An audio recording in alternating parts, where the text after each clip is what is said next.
Pode Ser Humano está começando de novo nessa semana super especial, que é a Semana da Mulher, que eu adoro essa semana, lógico.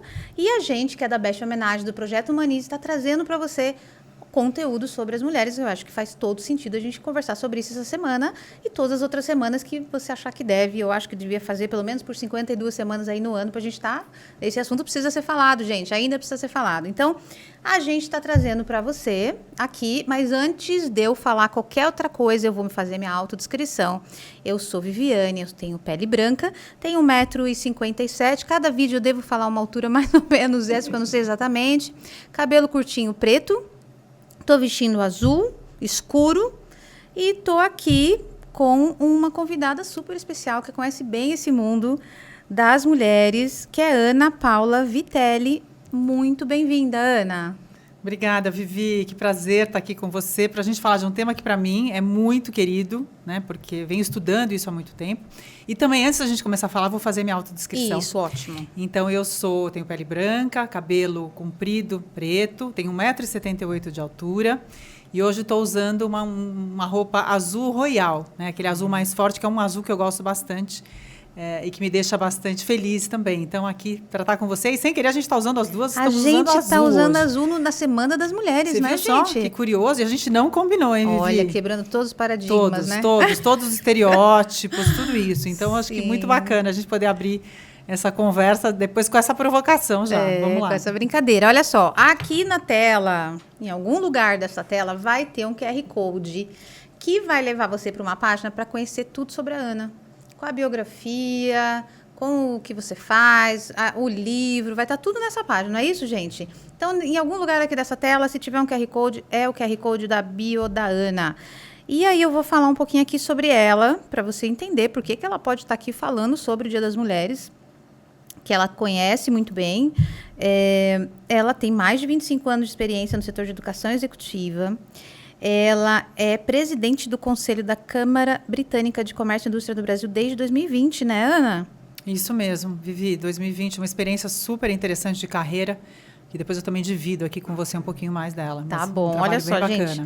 Mais de 100 anos de existência e a Ana foi a primeira mulher, né, Ana? Isso. Que lindo. Nossa, quero muito saber. Você também é diretora de negócios e educação no Grupo IOB. E você fez administração, não só administração, mas é mestre e doutor em administração. E a sua tese, que na verdade virou um livro, não é isso mesmo, foi considerada a melhor tese pelo GV Pesquisas em 2012. Muito bem, parabéns, viu? E aí a gente ganhou esse livro aí de presente depois dessa tese. Lá, um monte de coisas. Muita coisa, né? E esse livro? O que fala esse livro? Então vamos lá, a gente pode começar falando dele. Acho que vale contar um pouco dessa trajetória de como é que esse livro, na verdade, foi construído desde o momento da pesquisa, né? Então eu fui fazer meu doutorado na GV em São Paulo. E naquela época, nós estamos falando então de 2010, né? 2008 eu comecei o doutorado, 2010 definindo pesquisa. Você sabe que o tema de mulheres era um tema que vinha sendo pesquisado, mas muito pouco sendo trabalhado da forma como ele depois acabou acontecendo. A minha tese acabou sendo uma das teses, eu diria a tese mais recente da FGV sobre o tema, né, naquela ocasião. Então, nós estamos falando de 2010, 2012, exatamente. Pouco tempo. Então, o assunto de mulheres, Vivi, é um tema que já vem sendo muito discutido pela academia, eu diria, pensando na década de 70, 80, porque é um momento que as mulheres também começam a entrar com mais força no mercado de trabalho, né, depois do movimento feminista. Então, a gente também vai trazer um pouquinho dessa discussão histórica aqui, que eu gosto muito, que tem aqui também no meu livro. Tá. Mas os temas eram discutidos da importância, porque muitos estudos falavam das discriminações sofridas pelas mulheres, os desafios de ascensão da carreira da mulher, as complexidades do contexto, né, das empresas para acolher mulheres. Então, não tem nada de muito, assim, digamos, diferente do que, eventualmente, hoje a gente está falando, né? Mas as coisas vão ganhando novos contornos. E o que aconteceu, então, é que aí, em 2012... Eu fiquei interessada nessa temática, quer dizer, uns anos antes. E em 2012 isso virou uma tese, onde eu vou discutir como que a mulher percebe, né, a sua atuação no trabalho, E aí eu conversei com um grupo de 42 mulheres e acabei optando por falar com mulheres que estavam no que a gente chama da gerência intermediária nas empresas. Então, é aquela gerência um pouco mais sênior, que não está no dia a dia da operação, mas também não é uma mulher que ainda está num cargo, por exemplo, de diretoria, né? Então, ela está nesse sanduíche, né, meio dentro dessa organização. E tinha muito poucos estudos olhando para a mulher neste espaço, digamos, organizacional. E aí os estudos também falam que a maioria das mulheres, quando começam a ascender na carreira, elas chegam no máximo até essa posição da gerência intermediária, que existe uma barreira para que elas ascendam a postos hierárquicos mais altos, né, que é o famoso chamado teto de vidro, né, que ganha e vai ganhando contornos até com nomes diferentes ao longo do tempo. Então, eu achei interessante naquele momento entender essa mulher que trabalha e como é que era essa vida dela, né, no trabalho, a vida pessoal dela, quais eram as aspirações. Então, eu trabalhei com um grupo com entrevistas individuais em profundidade, com cada uma dessas 42 mulheres. Isso me rendeu um material de mais de 40 horas de gravação, 800 páginas, um material riquíssimo. E que aí, a partir dessas análises, eu fui olhar para poder compilar na minha tese, então, em 2012, o que essas mulheres diziam, como é que elas se viam diante do trabalho, como é que era esse espaço do trabalho, como é que era a vida delas. Ana, você não chegou por que você decidiu por esse case,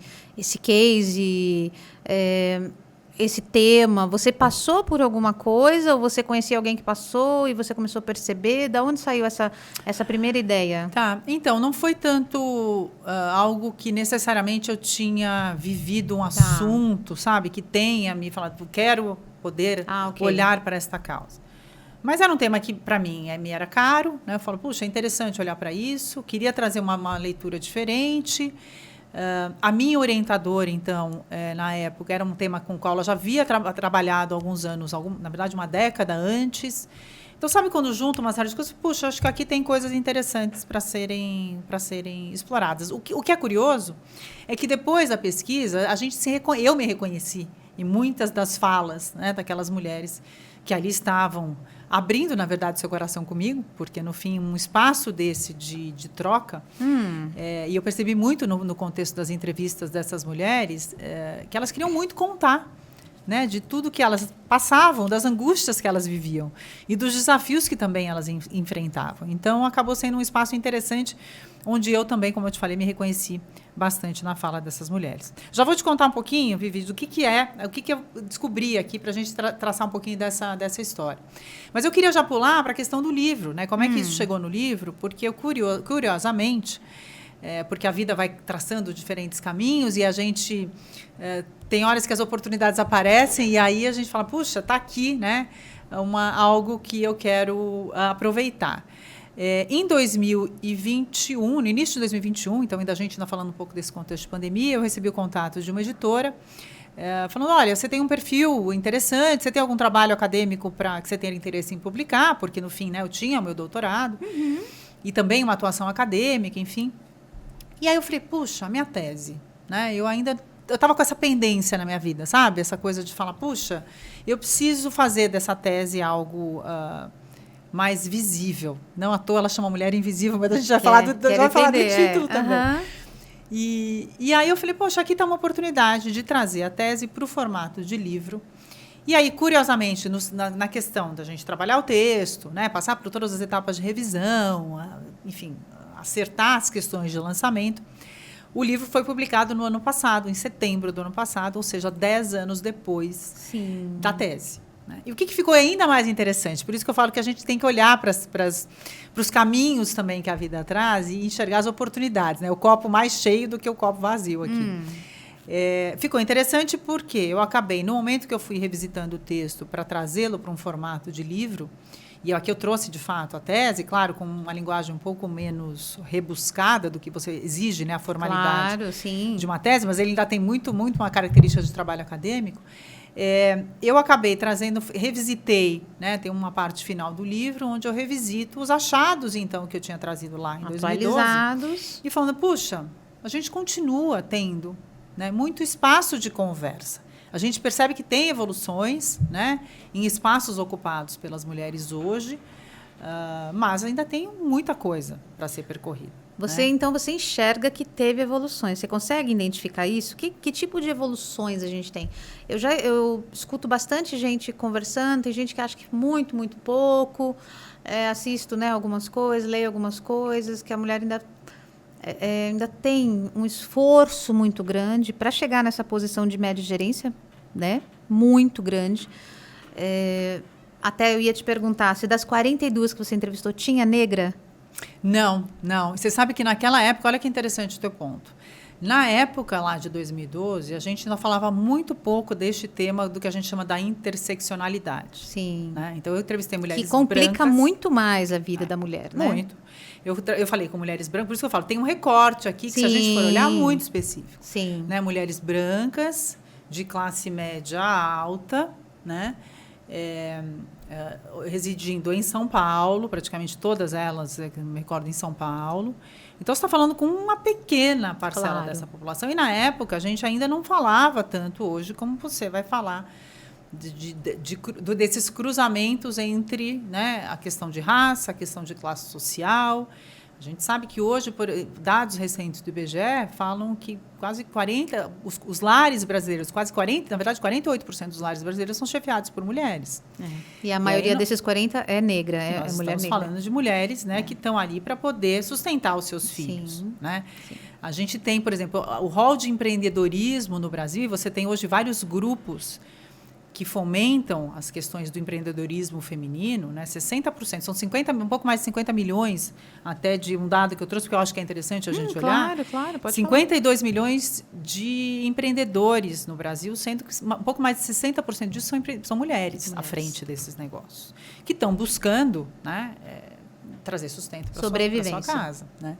Agora, o que evoluiu, quando você me pergunta? Né? O que veio de lá para cá? Se a gente olhar dentro do contexto das empresas, a gente tem algumas evoluções em termos de percentuais que melhoraram, né, no sentido da participação feminina em algumas frentes. Então, por exemplo, se a gente olha para as frentes de mulheres na liderança, por exemplo, de diretoria, a gente saltou de um patamar de 7%, a gente já chegou em 2 dígitos, 12%. Mas, às vezes, essas pesquisas também trazem números diferentes. Né? Participação de mulheres em conselho também saiu de um dígito aí de 7% alguns anos atrás, para hoje também em torno de 16%.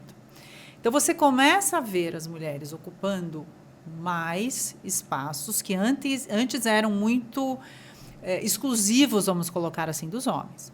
Mas as mudanças são muito lentas. Né? Por quê? Porque tem um contexto também histórico do tempo de ingresso dessas mulheres no mercado de trabalho. Então, a mulher chega no mercado de trabalho depois dos homens. Né? Muito. Então, como é que isso acontece? Na verdade, a grande entrada da mulher no mercado de trabalho aconteceu após a década de 70. E ali tem alguns fatores importantes históricos para serem tratados. Né? A gente tem, obviamente, um movimento feminista que buscou muito trazer a igualdade entre mulheres e homens. Então, não é mulheres contra homens. Eu sempre gosto de reforçar isso, porque eu gosto disso não também. É uma questão de falar a mulher tem que estar lutando contra o homem. Não. As mulheres estão em busca de condições que a gente chama equânimes na sociedade, na política. Por exemplo, um pouco mais da metade da população brasileira é composta por mulheres. Mas você sabia, Vivi, que só 15% das mulheres, dentro das bancadas, né, da questão da arena política, 15% somente são mulheres. Mas, Ana, será que também não tem uma questão de interesse, de se identificar com o espaço? Não sei, estou te perguntando. Claro. Por exemplo, se você olhar um hospital, a maioria, as enfermeiras, tem muito mais enfermeira do que enfermeiro, porque gosta mais e tem essa coisa do cuidado e tudo. Sim.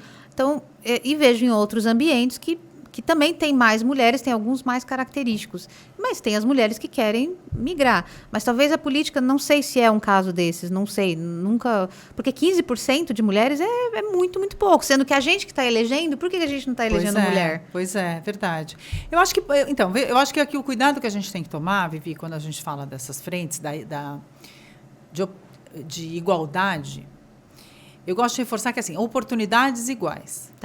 Então, não quer dizer que eu preciso... Quer dizer, teoricamente, se eu tenho uma população que, em sua maioria, é de mulheres, Eu também gostaria que a representatividade política fosse percentualmente semelhante para poder ter alguém que pode estar falando em prol de interesses mais específicos das mulheres. Sim, certo? Com certeza. Né? E se a gente trocar mulher por qualquer outro grupo, a gente também está falando da mesma coisa. O fato da gente estar buscando o que a gente fala da igualdade é mais a igualdade de oportunidades, ou seja, se a mulher quiser ingressar na política, ela deveria ter as mesmas condições que um homem. Ela não deveria ser preterida. Não estou dizendo que ela seja preterida, sim, tá? Okay. Mas a gente pode levar essa fala também para o ambiente das organizações. Se eu tenho uma mulher que quer crescer na carreira, e não necessariamente todas as mulheres têm essa trajetória de carreira linear como os homens, eu já volto para esse ponto aqui para tratar com você, porque eu acho que é uma discussão interessante. Se eu tenho uma mulher que tem interesse em crescer na carreira e galgar postos mais altos, a pergunta que a gente tem que se fazer para as empresas que aí estão é o seguinte: a sua empresa dá condições iguais nesta escalada? Porque nós temos talentos de seres humanos, de homens e mulheres. Sim. Quer dizer, se eu tenho uma mulher que está lá buscando também crescer nessa carreira, junto com o homem, eles têm as mesmas condições para tal. Eu acho que, no fim, essa provocação é que deve estar na nossa mente quando a gente está falando de igualdade. Para mim, a gente tem que trazer oportunidades iguais, oportunidades de escolha para a mulher. Então, se a mulher quer ser engenheira, vamos pegar os grandes estereótipos, né? E não enfermeira, ela também tem que ter acesso a esse mercado de trabalho. E o mercado tem que estar mais aberto, talvez, para receber, porque é muito mais comum, mais frequente que venham meninos da engenharia. Porque lá no passado, quando a gente fala das mulheres irem fazendo cursos superiores e tudo mais, você já tem lá no passado, inclusive se a gente remontar lá, Revolução Industrial, você já tinha profissões mais associadas à mulher e outras profissões mais associadas aos homens. Até pela força física, né? Mas eu tive uma vez uma oportunidade de estar fazendo um trabalho para uma empresa que era no setor de engenharia e aí tinha algum tipo de maquinário lá que precisava ser manipulado, precisava ser mexido, enfim, movimentado pelo profissional que ali estava, né? E aí alguém, eu lembro, não vou lembrar do detalhe agora, mas a mensagem importante que ficou era de que tinha um maquinário que era muito pesado e geralmente o homem ele tem mais força física. Nós estamos falando de um contexto de biologia. É claro. Né? Mas aí, ao invés de falar, não, para esta função eu preciso botar um homem para ele ter mais força, era o contrário que falaram lá, né? Olha, não, eu preciso criar mecanismos de que qualquer pessoa possa fazer isso. E aí, é sobre isso que a gente está falando. É sobre isso. Né?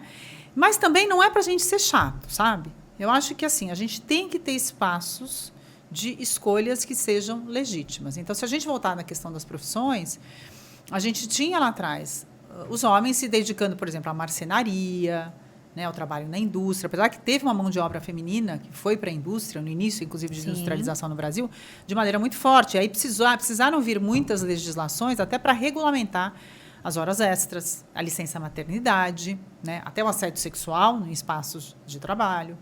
Então, precisou ter uma regulamentação para também criar uma ordem, digamos assim, num espaço que não necessariamente era um espaço que havia sido, podemos até colocar entre aspas, assim, concebido por mulheres. Então, você tem profissões que ao longo da história tiveram mais mulheres que se engajaram. Então, você pegou o exemplo, por exemplo, da enfermeira, do curso de enfermagem, que você tem muitas mulheres, e talvez menos, né? Não sei hoje quais são os percentuais de um curso de medicina. Sei. Mas, por exemplo, se você pega hoje o curso de advocacia, mais da metade dos formandos são mulheres. Sim. Então, se você pega escritório de advocacia ou a profissão do advogado no Brasil, se você não considerar esse contingente de profissionais que está entrando no mercado de trabalho, sabendo que a maioria é mulher, e, de repente, considerar particularidades dessa discussão, como é que você faz para aproveitar melhor este talento? Como é que você faz se a tua empresa não abraça espaços de carreira, que aí a gente pode pegar o gancho que eu tinha comentado com você,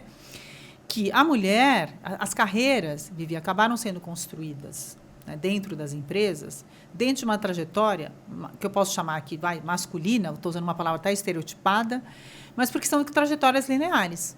Certo? Então, você entra na carreira, né? Hoje menos, porque a gente tem já hoje um espaço muito mais, digamos, fluido de carreira. Assim, depois da pandemia, inclusive, né? A gente hoje trabalha de qualquer lugar. Eu tenho menos hierarquização, mas isso também não é regra para tudo. Ok. Né? Eu acho que a gente tem um espaço hoje mais fluido, digamos Sim. assim. Mas a carreira veio sendo construída de uma maneira linear. Você vai lá e você vai subindo na carreira, né? De forma ambiciosa. Para homens, né? Pois é. Para homens. Se a gente precisa colocar esse viés aqui para homens. A mulher, só para eu fechar aqui meu raciocínio com você, ela acaba tendo, e aí você tem estudos que vão falar, que parecem óbvios, mas que na verdade são. Veja bem, a mulher pode estar em 3 grandes caminhos. Ela pode ser aquela que vai se dedicar à carreira dela, né, e, portanto, ela vai priorizar a carreira. E ela pode optar por não ter filhos. Esse é um outro ponto importante, que eu já volto nele aqui, para a gente poder, com o contexto do ingresso da mulher no mercado de trabalho. Ela pode optar por não ter filhos, por exemplo, e falar, vou me dedicar à carreira, vou crescer aqui. No outro extremo, você pode ter a mulher que fala, olha, eu vou me dedicar à família e não vou trabalhar. E aí a mulher, de repente, tem uma condição privilegiada ou, né, uma condição interessante que permita ela optar por não trabalhar ou até interromper a carreira no momento que ela tem filhos. E tem um outro grupo de mulheres que está no meio aqui dessa jornada que vai falar, olha, eu vou conciliar as 2 esferas. Os 2. Quando a gente fala isso, fala, bom, parece óbvio. Vai ter gente que quer, tem gente que não quer, tem gente que está tentando equilibrar os pratinhos. Mas veja só, se as empresas não olham para essa multiplicidade que eu chamo de opções do que significa a carreira feminina, como é que se a gente engessa, né, a carreira como sendo algo linear, você vai ter um grupo muito pequeno de mulheres que vai se encaixar naquele modelo. Sim, porque o que eu percebo, né, o que a gente já tem discutido aqui, discutimos bastante no outro ano também, é que existem alguns modelos mentais das mulheres em que a gente ou chega só até aqui, ou né, vou até contar uma história que aconteceu comigo esses dias. Eu estava fazendo uma entrevista para um nível bem auxiliar administrativo, bem né, simples, início de carreira. E aí eu entrevistei uma pessoa de 33 anos, que provavelmente pode estar até dentro normalmente da tua pesquisa, né, média gerência. Ela tinha 33 anos, ela saía lá do Capão Redondo, ia estudar na Barra Funda, fazer um curso para tentar tirar uma nota boa no Enem para conseguir gratuidade na faculdade, porque ela não tinha condições de pagar a faculdade. Então, ela ia fazer essa loucura aí todo dia. Ela conseguiu uma nota muito boa e conseguiu 100% de desconto na faculdade. Os 4 anos ela fez administração. E aí ela me contando, e assim, primeiro que eu já fiquei assim, puxa, mas 33 anos, né? E é o cargo inicial ainda, auxiliar administrativo é um cargo inicial. Uhum. Puxa vida, né? E aí conversei com ela e ela realmente era muito boa. E aí ela falou assim, olha, falei, tá bom, seu último emprego. Quanto você, né, pode me contar teu último salário? Posso. R$1.500. E aí eu perguntei assim, tá bom, quais são os seus planos de futuro, de carreira? Nossa, que pergunta difícil. Ela não conseguia desenhar uma carreira. Um futuro, né? Como assim uma carreira? E assim, não sei se é uma coincidência, eu já entendi que não, por tudo que eu já tenho visto. Ela era negra, ela é negra. E assim, ela teve dificuldade de me dizer, olha, Viviane, daqui 4 anos eu quero ser uma analista fiscal ou uma analista financeira. Ela teve dificuldade de desenhar uma carreira, um futuro, para onde ela vai.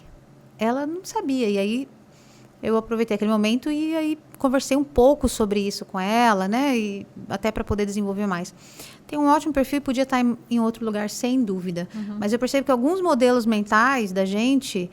no caso dela, acho que muito mais agravado pela cor dela e por onde ela vive, essa eu acredito que é uma verdade, não tem como, agravado, a gente talvez não pense nessa coisa de carreira, de vida, de gerência, de quanta será da mão de obra, que não pode falar mão de obra, esqueci, gente, força de trabalho, que eu já aprendi, capacitismo, isso aí, hein? Quem me ensinou? Carol.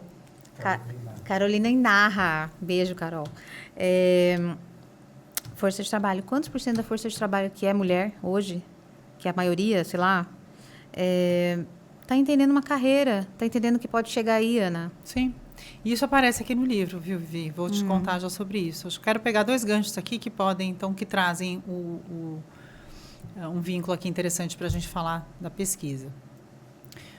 A gente estava falando sobre, então, o ingresso da mulher no mercado de trabalho, que eu falei, década de 70, principalmente, porque a gente começa um movimento feminista trazendo uma reivindicação de espaços de maior igualdade. Porque até então, o papel da mulher, e se a gente for pegar Brasil, principalmente década de 50, onde a gente tem aqui uma expansão da classe média brasileira, o papel da mulher foi sendo construído muito fortemente em torno da maternidade e dos cuidados em relação à casa, aos filhos, ao marido. Então, as revistas femininas da época de 50 falam, olha, você tem que chegar em casa, o marido vai chegar em casa, você tem que estar linda, cheirosa, maravilhosa, aguardando, né? Inclusive não importuná-lo com quaisquer problemas do dia a dia da casa. Sim. Por exemplo, isso eram falas que, né, a gente vê pesquisas. Nas propagandas. Por quê? Porque esse era o modelo, né, construído desta mulher, né, e que vem até diante do processo da industrialização. Vou pegar esse gancho aqui para trazer para essa conversa, que quando a gente tem, né, no momento que começa a acontecer a Revolução Industrial, quer dizer, pré-Revolução Industrial, o trabalho ele era feito dentro da unidade da casa, né, da esfera da casa. Então, você tinha ali homens e mulheres, artesãos fazendo... Então, a mulher, por exemplo, cuidava da costura, da panificação, o homem ia cuidar da carpintaria. Então, você já percebe ali que tem uma que a gente chama da divisão sexual do trabalho. Tá? E que não tem nada de errado nisso. Né? Desde que, de repente, se uma mulher quiser ser carpinteira, ela possa. Eu acho que, no fim, essa é sempre a provocação. Né? Não deixar nenhum dos grupos confinado a um espaço de não escolha. Eu acho que é isso. Né? Então, ali você tinha essa divisão do trabalho dentro daquela esfera produtiva que era a família, vamos falar assim. No momento que você vem para um processo de industrialização, onde toda a produção passa a ser feita, então, em escala, para atender um mercado consumidor mais amplo, este trabalho sai de dentro da casa e vai para a indústria, vai para fora da casa, vamos falar assim, certo? Ele é um espaço pensado para homens. E aí, mas então, o que acontece nesse momento? O homem, quem sai para trabalhar é o homem. É isso. Porque a mulher fica em casa cuidando dos filhos, certo? Agora, o homem sai para trabalhar para ganhar, então, um salário para o sustento da família. Antes você tinha aquela família que produzia. Escambo. Ela era produtora e consumidora. Neste momento da industrialização, ela passa a ser estritamente consumidora. Ou seja, o homem assume o papel do provedor da família por conta do salário que ele vai buscar no trabalho que ele faz fora da casa. E aí tem alguns estudos interessantíssimos de historiadoras brasileiras que vão falar, por exemplo, a mulher trabalhando em casa, cuidando dos seus próprios filhos, aquilo não é trabalho, porque não é remunerado. Agora, se essa mulher sai para cuidar de filhos de outros, aí sim é trabalho. Então, você percebe como esse espaço da casa, né, onde tem o cuidado com os filhos e com o marido, passa a ter uma conotação. O trabalho passa a ser direcionado por uma questão de gênero. Então, quem trabalha é o homem e a mulher fica em casa. Parece uma coisa, né? A gente sempre fala disso, mas de onde vem isso? É deste momento histórico. E aí toda a construção desse papel social da mulher acaba caindo em cima desse espaço de que a mulher ela nasce para ser mãe, né? Para, inclusive, depois você tem aqui, principalmente início do século XX no Brasil, toda uma influência muito europeia da gente ter influências de países, obviamente, como Portugal, como França, para trazer este espaço de que a rua não é o espaço da mulher. A casa é o espaço da mulher, a rua é o espaço dos homens, do trabalho e, eventualmente, o espaço dos mendigos, a rua. Então, não é um espaço bacana, né? Contém ironia aqui, para as mulheres estarem. Então, tudo isso foi uma questão de uma construção social que levou a mulher a esta identidade social de que ela nasce para se casar, né, ser mãe, cuidar dos filhos e cuidar do marido, inclusive formar os seus filhos para os futuros cidadãos brasileiros. Esse era o discurso muito fortemente difundido, pensando em década de 50. Então, a mulher que não casava era um problema. Então, se a gente voltar muito, se a gente fala essas coisas que eu estou te contando, não são surpresas para você, mas eu estou trazendo isso dentro de... Não deve ser surpresa para o público que está nos assistindo aqui, né? Por quê? Porque eu estou trazendo dentro de um contexto histórico do porquê que isso aconteceu. Agora, a mulher, no momento que ela começa a ir para o mercado de trabalho, ela também começa a tomar um espaço de uma participação numa esfera do qual ela começa a se sentir útil. Né? Eu posso ter uma renda, eu posso contribuir com essa renda na minha casa, eu posso ter, né, eu posso, de fato, agir, ter um propósito. Hoje a gente fala muito de propósito, não necessariamente lá atrás, mas de eu ter um papel social, digamos, que antes estava confinado àquela esfera da casa. Né? Sim, mas eu vejo, Ana, não sei se eu tô... Você me fala, você é especialista. A mulher que decidiu, nós que estamos aqui, que decidimos fazer isso também, de estar na rua, de estar ganhando, de estar construindo, de estar tendo um propósito, construindo, colaborando, sei lá, a gente também tem um peso da culpa, porque antes a gente cuidava só dos filhos. Então, agora a gente tem que dividir o tempo entre cuidar dos filhos e trabalhar. E talvez isso tenha um reflexo nas minhas escolhas diárias, ou seja, eu não fico tanto assim fora do horário. E por isso, talvez, que as mulheres também não estão subindo tanto, né? Não estão chegando aí 12%, 16% numa diretoria. Porque eu tenho um filho para cuidar. Então, eu preciso sair e eu preciso decidir. Né? Então, a gente, muitas vezes, também vai com a culpa para o mercado, né? Se a gente quer um nível maior que o da média gerência, ou até para chegar aí também, muitas coisas terão que ser sacrificadas e essa culpa corrói as mulheres. Olha, e não é só culpa, é angústia, é ansiedade, né? Até somatizações no corpo de entrevistada do que eu ouvi das entrevistadas aqui. Se a gente pegar, Vivi, o gancho aqui do porquê que, no momento que a mulher vai para esse mercado de trabalho e que começa, então, a usufruir, digamos, dessas frentes que eu mencionei a você, então ela tem um ganho de salário, ela tem um reconhecimento social, né? Ela tem uma sensação de ser útil para o mundo, certo? Isso só pode acontecer, veja que interessante. Por isso que eu falei também da década de 70, porque todo esse movimento feminista e tudo que aconteceu ali também veio no momento onde apareceu a pílula anticoncepcional. Então, a partir daquele momento, veja que interessante, a mulher passou a escolher se ela queria ser mãe ou quando ela queria ser mãe. Então, até então, era quase que uma condição divina ou imposta socialmente de que ela tinha que ser mãe. Então, esta questão da escolha também da maternidade permite a mulher falar... religiosa também, né? Também, religiosa, né? Tem também. Não podemos tirar nada. Tem um peso religioso que fala que é para procriar, né? E toda essa situação. Então, a mulher vem de... Meu Deus, será que eu não estou agradando a Deus? Se eu estou tomando Pois é, também tem essa questão. Então, é uma série de restrições, né, ou padrões de comportamento impostos que depois vão fazer essa mulher se sentir culpada. Porque ainda hoje, se a gente olha, a mulher hoje pode escolher, né? Hoje, inclusive, com várias tantas tecnologias, ela pode adiar a maternidade e depois poder ser mãe um pouco mais velha. Então, você tem hoje um espectro muito maior de escolha nesse sentido. Agora, vai me dizer se a mulher não é cobrada, se ela decide não ser mãe. Sim. Então, ela não vai ser, mas você não vai ser mãe? Então, também tem uma culpa pela escolha. Tem a culpa de ter e deixar para trabalhar, tem a culpa de não ter, tem a culpa de deixar para mais tarde. Né? Então, na parte das entrevistadas, e a gente já entra aqui também nesses achados, você tem mulheres, primeiro, muito ansiosas e angustiadas porque têm os seus filhos e trabalham intensamente. Nós temos aqui no Brasil jornadas de trabalho muito longas, que é diferente de outros países. Eu tive muito tempo de contato com trabalho na Inglaterra. Então, é verdade. É de cair a caneta, 12 horas de trabalho. Então, assim, né, como é que você faz para conciliar tudo isso, sabe? Então, jornadas muito longas e muito intensas de trabalho. Então, as mulheres que têm filhos vão estar permeadas pela culpa, pela angústia, pelo absoluto esgotamento físico disso tudo, certo? As mulheres que ainda não têm filhos... olham isso e falam já olham e falam assim, como é que vai ser quando eu tiver? Será que eu vou dar... Já começa a ficar angustiada antes. Então, gente, é difícil, né? A gente conciliar todas essas frentes, sabe? Então, tem um peso muito forte para as mulheres. E quando você fala, né, da mulher... que você fala, poxa, mas a mulher, ela vira mãe, ela tem que cuidar do filho... Ela tem mais coisas para... É verdade, claro. Tem uma questão que a mulher amamenta. Primeiro, a mulher fica grávida, ela que dá à luz, certo? E ela tem um período de amamentação deste bebê, né?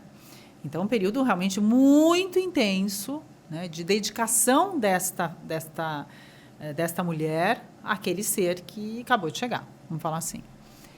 Agora, da mesma maneira que quando nasce uma criança, nasce uma mãe, nasce também um pai, né? E a gente não fala disso, né? A gente fica, então... Mas quando aí você pega entrevistas, por exemplo, que hoje já é mais difícil você ouvir esse tipo de coisa. Você vai para uma entrevista de emprego e perguntam se você já tem filhos, se você vai querer ter filhos. E assim, se o homem vai para entrevista, alguém pergunta isso para ele? Né? Porque, então, aí recai sobre a mulher esta responsabilidade. Aí a gente começa a recuperar essa questão histórica, porque é assim que foi construído, e assim que a gente se acostumou a pensar sobre. Então, tem um trabalho. Por isso que eu falo que as mudanças são lentas, porque tem um trabalho da gente desconstruir formas de pensar. E aí podem ser os vieses inconscientes, que hoje a gente fala muito. A gente não falava disso tanto há 10 anos atrás. A gente falava mais, talvez, de preconceitos, né, que talvez estejam aí dentro de um espectro semelhante, onde a gente acaba sendo direcionado para tomar decisões, para algumas práticas, para falas que a gente tem, com bases nesses viés. Aí você vai falar, mas a culpa é do homem, a culpa não é culpa, é uma questão de um contexto estruturante, digamos. Sim, eu acredito nisso. No qual as mulheres estão inseridas. Sim, né? sim. E que para o homem também é pesado, o papel do provedor. Exatamente. E também a gente não fala sobre isso, né? Não fala da vulnerabilidade que o homem nunca se permite ter, né? Então... Tem um trabalho que foi feito já há alguns anos atrás, um filme que foi de uma pesquisa, eu não vou lembrar dos detalhes aqui agora, mas depois, dando um Google, a gente encontra qualquer coisa. Mas era assim, temos que falar com os homens, era algo assim, onde eram entrevistas com homens no Brasil todo, justamente questionando, perguntando para eles. E tinham depoimentos muito legítimos ali, interessantes, justamente falando, tem um peso também enorme sobre esse papel colocado sobre o homem, mas que, puxa, eu não posso me mostrar ele não pode. vulnerável. Isso. Então, hoje, quando a gente vai falar mais de vulnerabilidade, né, quando a gente tem essas conversas hoje que são mais abertas do que foram no passado, a gente tem que trazer todo mundo para a mesa. Por isso que eu falo também que quando a gente está falando de mulheres, a gente tem que estar falando também de homens. Porque dentro de um contexto da empresa, você tem homens e mulheres interagindo. Não dá para só combinar com as mulheres um acordo e não contar para os homens, vamos falar assim, né? É verdade. Eu tenho que ter um espaço onde falar, olha, existe aqui uma interação que merece ser revisitada para que a gente possa olhar de uma maneira mais ampla para as oportunidades que aqui aparecem. E né? como é que a gente deixa, você está contando para a gente, jornada de 12 horas, como é que a gente deixa, então, esse ambiente com oportunidades iguais, mas que não... como que eu posso dizer? Não prejudiquem tanto a mulher que entende esse outro papel dela de mãe. Não estou dizendo que... Eu estou falando mais sobre as mulheres. Eu sei que os homens também têm que ter essa consciência e tal. Mas o que acontece? Se eu trabalho 12 horas, porque eu também preciso pagar a escola do meu filho e aquilo tudo, mas aí eu tenho culpa porque eu não vi ele dormir, e aí no outro dia eu estou arrasada, vou trabalhar, e aí eu não sei nem se eu produzo exatamente. Aí é um ciclo maluco sem fim. Como é que eu deixo a empresa com um ambiente equilibrado para que essa mulher possa trabalhar e ter um pouco mais de equilíbrio? Porque burnout está estourando os números. O Brasil está doente, a gente já viu aqui em outros podcasts. Percentuais, sabe, de gente com afastamento. Se eu não me engano, afastamento já é a segunda, ansiedade e depressão. Segunda maior causa, acho que só perde para dor na coluna, se eu não me engano. É a segunda maior causa do Brasil. Então, gente, muito, muito sério, né? E eu não estou dizendo que isso também acontece com os homens, mas hoje a gente está especificamente falando mais sobre o cenário das mulheres. Então, como deixar esse ambiente mais saudável, né? Para que as coisas... E para que a mulher não é se adapte, não é se adeque, porque ela está adequada, ela se adapta nesse ambiente. O problema é que esse ambiente está esgotando ela, né? Como melhorar esse ambiente? Então, eu acho que a gente teve, Vivi... Primeiro que hoje você já tem um modelo novo de trabalho que é híbrido, né? Eu acho que hoje em dia... Acho que assim, as empresas estão muito mais abertas, e eu converso com colegas, enfim, de você hoje tem o trabalho que é meio a meio. Você está um pouco em casa, um pouco no escritório. Né? Então, isso já traz uma flexibilidade, porque também de um trabalho lá atrás que eu tinha feito, onde as empresas tinham a política de home office, mas era meio só para dizer que tem, né? Porque assim, meu chefe, se eu faço home office, me olha torto. Olha torto. Então, acho que a pandemia trouxe, exigiu que a gente criasse um novo olhar para essa dinâmica do trabalho. É mais fácil trabalhar em casa? Não, porque na pandemia a gente também viu que as mulheres foram as que mais sofreram com ansiedade, com depressão, e muitas, aquelas com filhos pequenos em casa, eu confesso a você que eu não consigo nem imaginar como é que foi isso. né? Eu tenho filhos já jovens adultos, enfim, então já num outro contexto. Porque você tem um espaço que aí você não delimita de fato o que é trabalho, o que é casa. Né? Mas eu acho que também a gente expôs mais as vulnerabilidades, as dificuldades. Então, eu acho que hoje as empresas que vêm se tornando mais responsáveis, e eu até coloco isso dentro de uma pauta grande, do que se a gente for falar de ESG, eu acredito que ESG a gente tem que olhar para isso de uma maneira muito mais ampla. Não é só a questão ambiental, a questão... Tá bom, como é que eu cuido da saúde dos meus colaboradores? Né? Como é que eu faço uma jornada de trabalho que possa ser mais produtiva? Isso é uma questão de cultura também da empresa. Não, e já tem diversas, Ana, assim, acredito que vão regulamentar a questão do ponto eletrônico.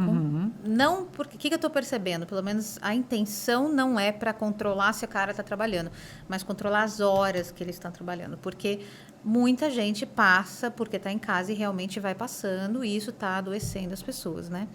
E então eu acredito que vai ser aprovada essa questão do ponto por conta disso.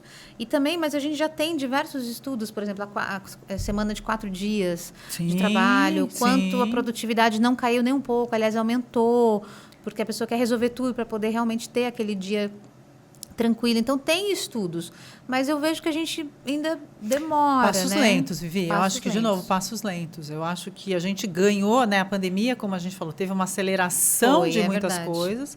Mas aí agora, como essa mudança vai se instalar, digamos, o que de fato é esse novo espaço? Eu acho que não só das empresas buscarem, né? Você tem empresas hoje, que eu já ouvi vários depoimentos, que hoje que exigem que os funcionários voltem para trabalhar integralmente pelo escritório, ninguém quer trabalhar lá. Muita gente pedindo demissão. A pessoa fala, não, não vou mais. Então, veja, gente, como que nós imaginaríamos que isso poderia acontecer? Então, deixa de ser atrativo essa vaga. Né? Eu já peguei situações das pessoas estarem procurando vaga e a pergunta do candidato mas trabalho, dá para trabalhar em casa? Porque se não der, eu não quero nem saber da proposta. Então, veja bem, o universo de escolhas se expandiu. Né? Então, não só as empresas têm que olhar para isso como... Eu não acho que seja um caminho que tenha volta, tá, Vivi? Não acho. Acho que veio para ficar. E funciona muito bem. Né? Tudo tem um lado bom e um lado ruim. Né?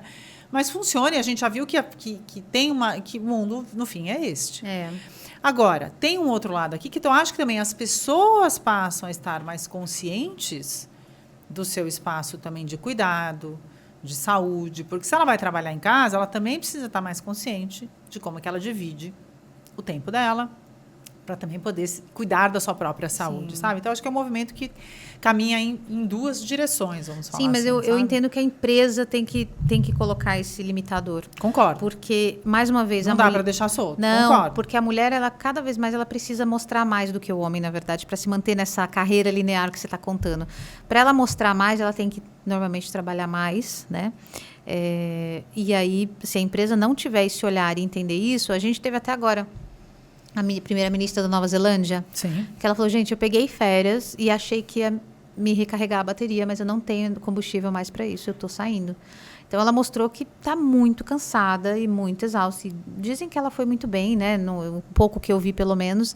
Tem algumas críticas e tudo, mas diz que, no geral, ela segurou muito bem a questão da Covid e tudo. Sim. Então, gente como a Simone Biles aí também nas Olimpíadas, que falou, não vou competir em todas, vou competir só aqui. Então, mas o que eu ainda sinto, Ana, e aí você pode me ajudar se é verdade ou não, eu acho que isso é de um nível para cima.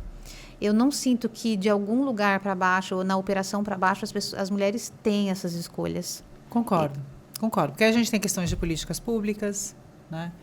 Você tem os espaços a mulher sai para trabalhar se ela tem um lugar para poder deixar os filhos, que seja possível para ela. Daí a gente não tem creche, falando, porque, né? Certo? Então tem uma questão que eu falo, é muito estruturante aqui toda essa questão. E aí as mulheres acabam se deparando, Vivi, com essa frente que você trouxe muito bem, desse exemplo que você trouxe dessa sua colaboradora que você estava entrevistando, onde ela não consegue ter essa perspectiva, porque são tantas barreiras que o horizonte que eu consigo enxergar é aqui, curtinho. Muito curtinho. E aqui no livro, então, a minha tese chama Mulher Invisível, né? E eu trago ali as questões de sentidos do trabalho, quando eu trouxe aqui o livro, eu acho que vale aqui mostrar, eu acabei, eu mantive, né, a ideia da mulher invisível, mas eu coloquei o indo invisível entre parênteses. Tá? Por quê? Porque a ideia aqui é de que a gente começa a avançar. Ainda que os avanços sejam lentos. Ou seja, essa mulher começa a sair de um espaço, talvez, de total invisibilidade, que eu já vou te contar um pouquinho do que eu quis trazer com esse conceito, para avanços aqui, onde você tem espaços percorridos, né, pelas mulheres. Vamos pensar nessa última década. Ainda que esses avanços sejam lentos. Por quê? Porque tem um espaço de complexidade bastante grande que não depende só da empresa, da mulher, depende de governo, depende de políticas públicas, depende dos arranjos familiares. Né? Então, a gente fala, puxa, vamos começar. Se eu pego hoje meus filhos, que são jovens adultos, ou até, por exemplo, uma sobrinha minha que é mais novinha, esse tema, né, da igualdade, dos espaços das mulheres, está muito mais já numa discussão deles que quando eu era jovem. Sem dúvida. Não estava. Então, essas coisas a gente também precisa olhar como avanços importantes. Tá. E se a gente olhar nesses últimos 10 anos, que você falou um pouco desses avanços, não só de números, mas é um tema muito, né, assim, falado abertamente e muito falado. São muitos grupos de mulheres, são muitas iniciativas que apoiam mulheres empreendedoras, mulheres negras, para justamente se inserirem no contexto do mercado de trabalho. Então, você tem uma mobilização também da sociedade em diferentes frentes para para mexer de novo este ponteiro, né? E claro, a gente precisa olhar para políticas públicas que vão ajudar essa mulher dentro de um contexto para ela poder sair para trabalhar e deixar os seus filhos, porque é ela quem cuida da casa, né? Então, veja bem, o processo, o contexto é muito mais complexo do que é mais profunda, né, essa análise do que a gente tem que trabalhar. Sim, Ana, não sei, você quer terminar um pensamento? Não, pode falar, diga lá. Eu ia te perguntar, o que você acha dessas, falando em política, né, acho que mais na questão particular, corporativa, alguns processos seletivos, por exemplo, hoje têm visualizado ou fechado, né, como, por exemplo, mulheres negras. Se eu não me engano, eu não sei se a Magalu fez, se era só mulheres negras ou se era só para negros, eu não lembro. Mas eu acho que eles fizeram. Acho que eram negros, independente de gênero, sim. Eu também vi uma pesquisa que a mulher negra, se eu não me engano, ela ganha 70% do salário do homem, branco. É uma coisa muito maluca. E muito menos do que uma mulher branca. Tanto é que há 20 anos atrás, quando eu fui efetivada, eu era estagiária e fui efetivada. Meu salário era R$ 1.600, há 20 anos atrás. E hoje essa menina, eu fiquei bem mal quando eu fiz essa entrevista. Ela ganha R$ 1.500. Então, para mim, é uma coisa muito difícil, de engolir, assim, de aceitar. Mas você disse uma coisa, hoje a gente está conversando aqui sobre isso. Há 10 anos atrás, a gente não conversava. Pode até falar que conversava, gente, mas não tinha essas conversas abertas, assim, essas discussões. E a busca pelas soluções, porque não adianta só também discutir. Sim. Qual o caminho que eu vou. Então, eu queria saber a sua opinião sobre as empresas que têm feito esses tipos de processo seletivo. Tem um nome, eu não lembro. São as cotas, exclusivo. Né? São os processos de cotas, ou até de processos seletivos, onde você direciona para um público um público minoritário, vamos falar assim, para poder gerar esse espaço. Ajudar, Olha, Vivi, sabe o que eu acho? Que a gente tem que dar uma ajuda, eu acho, justamente para que esses grupos sejam inseridos. Porque estruturalmente isso não vai acontecer. Né? A população negra tem menos estudo, não completou, tem menos acesso a uma série de frentes que a população branca. Então, assim, se a gente não der um empurrãozinho e não ajudar, isso não quer dizer que eu vou... porque tem uma série de talentos ali. Sem dúvida nenhuma. Sabe? Eu acho que essa é a conversa, da gente começar a dar acesso. Que é a diversidade. Exatamente. Dar acesso e oportunidades de crescimento. Então, não é que eu vou colocar alguém café com leite ali só para dizer que tem. Não, mas eu quero dar oportunidades iguais.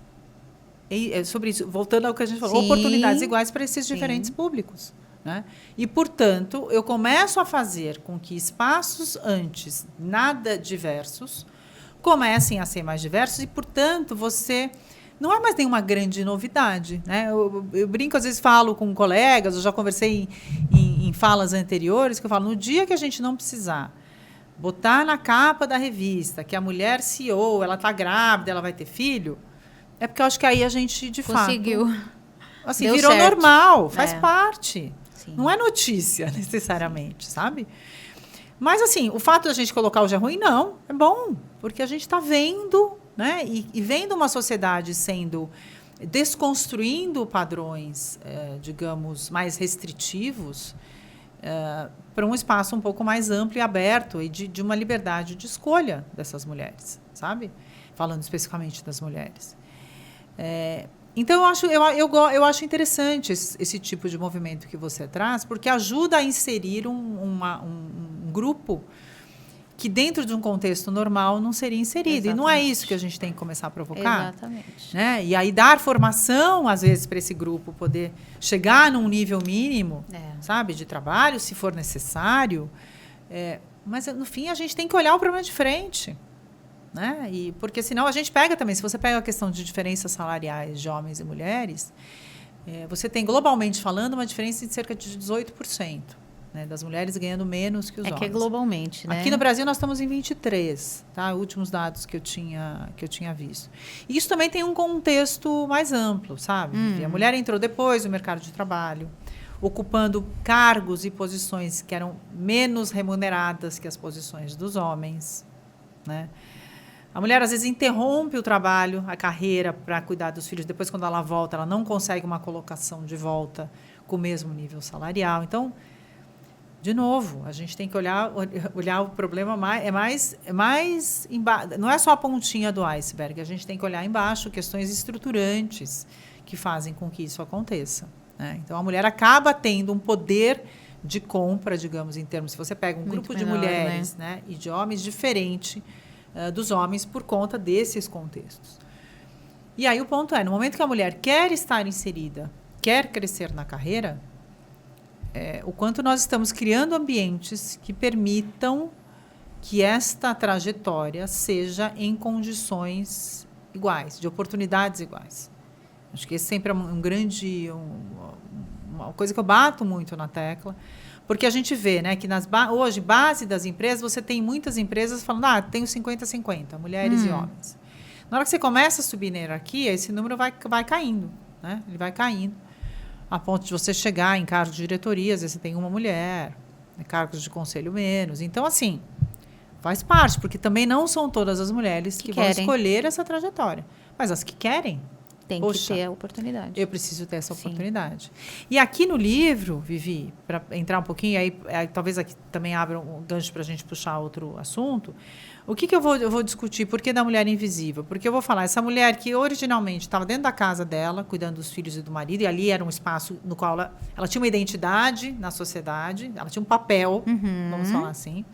No momento que ela vai para o mercado de trabalho, porque ela não quer ficar mais confinada nessa casa, que é um espaço que aprisiona, que deixa ela pequena. O livro traz uma série de depoimentos das entrevistadas, tem falas muito simbólicas aqui, né? Que é um espaço onde eu não aprendo, é um espaço que me oprime, né?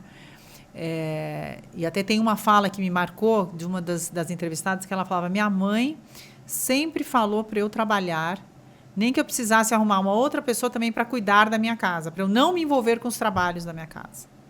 Então, aí você também tem um círculo de mulheres que se ajudam. Então, essa mulher também, que sai da casa dela para cuidar da casa de outra e deixa os filhos com outra. Você percebe que tem uma rede aqui que vai tornando todo esse processo bastante complexo. Mas, enfim, é o fato deste espaço da casa e dos cuidados com a casa ser um espaço meio de opressão até, vamos falar assim. Né? Então, essa mulher sai desse contexto da casa, vai trabalhar. Quando ela chega no contexto do trabalho, é um contexto ambiente de opressão masculino. É um outro tipo de ambiente de opressão. É um contexto masculino, né? No qual ela tem que lutar, no qual ela tem que se mostrar forte, no qual ela tem que, muitas vezes, esconder a feminilidade dela, porque senão isso vai ser visto de uma maneira ruim. No qual tem as brincadeirinhas, né? Onde homens e mulheres ali dentro daquele ambiente... tem mulher na sala, não fala isso, sabe? Então, tem um ambiente que não é um ambiente, digamos, vou colocar entre aspas aqui também, natural deste espaço da mulher. Ou seja, ela chega nesse contexto da empresa, ela também não não se encontra muito ali. Claro. Ela está lá, mas também não está lá. Sim. E aí ela fica culpada, por quê? Porque ela não está cuidando dos filhos, ela praticamente não dá atenção para o marido, assim, uma questão foi muito clara, olha, meu marido fica em último lugar, porque eu tenho que trabalhar, né? Porque o trabalho para mim é importante, para eu garantir a minha independência financeira, para eu poder comprar as minhas coisas, sabe? Para eu poder ter aqui um espaço que eu sou dona dessa decisão aqui do que eu compro, do que eu não compro, por exemplo. E, claro, a questão das contribuições com a renda da família. Então, não estou dizendo que tem um lado só do egoísmo dessa mulher, mas tem um espaço de independência que é muito importante para essa mulher. Então, esse é o principal motivo que faz, então, a mulher sair de casa. Sim. Porque ela também, muitas vezes, e talvez, não sei o que você ouviu aí, ela também onde está, muitas vezes não está 100%. E é muito porque a gente fica dividida. Exatamente. Então, mas a independência, o custo-benefício é o que faz, que mantém essa mulher nesse lugar. Exatamente, porque ela tem essa sensação da independência, ou seja, ela sai de um espaço que a oprimia, vai para esse espaço de trabalho, que é um espaço que tem uma realização, que ela gosta de estar lá. Então, tem mulheres que falam, puxa, eu fiquei em licença maternidade, eu não vi a hora de voltar para o trabalho, porque parece que é um espaço em casa que eu não aprendo. Né? E também não estou fazendo nenhum julgamento aqui com relação à maternidade, filhos, nem nada disso, mas é um fato. Né? Se a gente se identifica com esse tipo de fala, né? De falar, puxa, eu estava lá no mundo, um monte de gente, conhecendo um monte de gente, fazendo um monte de coisa, agora eu estou aqui só fechada. Tem uma questão histórica que, no fim, nos coloca dentro dos nossos, digamos, inconsciente coletivo, né, de você estar ali dentro do espaço que te oprime, dentro de casa. Então, ela vai para a empresa, onde ela também não se encontra ali, e aí tem um espaço enorme de angústia, de ansiedade, porque ela também está esgotada dentro de um espaço onde ela tem que dar conta de tudo, certo? Ela tem que equilibrar todos esses pratos. E, portanto, o que acontece com essa mulher? Ela chega aqui nesse contexto e pega o gancho do que você falou. Ela fala, puxa, eu estou aqui nessa gerência intermediária da empresa, eu não quero subir mais. Aqui é o limite do que eu consigo administrar. Então, veja só, né, o quanto essa escolha é também uma escolha legítima diante de um contexto... Faz sentido, sim. Onde ela fala, puxa, eu não vou dar conta de fazer mais do que eu já faço. Né? Ou aquelas que ainda não têm filhos, na hora que eu tiver filhos, eu não sei como é que eu vou continuar com a minha carreira. E a minha carreira é muito importante para mim. Então, essa mulher acaba optando por falar, não quero crescer, ou então eu vou sair do contexto da empresa, quero ser empreendedora, mas aí também o empreendedorismo tem os seus outros tantos desafios. Claro. E aí eu falo da mulher invisível, porque é essa mulher que ela está em todos os lugares, mas ela também não necessariamente está em lugar nenhum, ela está sempre devendo para alguém, inclusive para ela mesma. Essa é a sensação, né, que a gente tem, né? E aí você fala, gente, que dinâmica que é essa? Sim. Né? E aí a gente fala, bom, como é que a gente sai disso? Por favor. Como é que a gente olha para essas mostra questões? Esse caminho, né? por favor. Eu acho que a gente ainda não tem receita. Se a gente tivesse, acho que a gente já tinha feito. Já tinha ganhado milhões, inclusive. Mas olha, eu acho que a gente tem um espaço importantíssimo, Vivi, de trazer os homens para essa conversa. Então, dentro de casa, muito dessa linha. Sabe? Muito. Dentro de casa, com o marido, educando os filhos dentro desse contexto, de dividir melhor tarefas. Porque, inclusive, um outro elemento que aparece aqui e que eu trago nos dias de hoje, a gente já tem. A mulher dedica o dobro de tempo para os afazeres domésticos em comparação ao homem. Tá? Isso aqui já estava lá em 2010, 2012. Hoje, dados do IBGE, de um ano e meio atrás, exatamente, as mulheres dedicam o dobro de tempo para os afazeres domésticos. Isso não vem lá de trás, que é a mulher que cuida da casa? Claro que sim. Certo? Então, para equilibrar essa angústia a angústia das mulheres que a gente vive, o homem precisa, por isso que você está falando, vamos chamar esse homem aqui. Claro. É isso aqui. Até porque hoje, veja só, a família onde você tem um homem e uma mulher que está numa ascensão de carreira, então, de novo, estou fazendo um recorte aqui muito específico desse grupo. Tudo bem. Mas você tem uma família que tem uma renda, um poder de compra maior, né, que pode, enfim, usufruir, talvez, de sonhos ou diferentes, mas de uma maneira mais... com mais recursos, vamos falar assim. Né? Então, se a gente olha por esse lado, não faz sentido esse homem também não olhar para este equilíbrio, ou para que o casal discuta, combinar, né, estes espaços onde fala, puxa, a carreira do homem é importante, mas a carreira dessa mulher também é. Como é que a gente vai se dividir para fazer tudo isso acontecer? Né?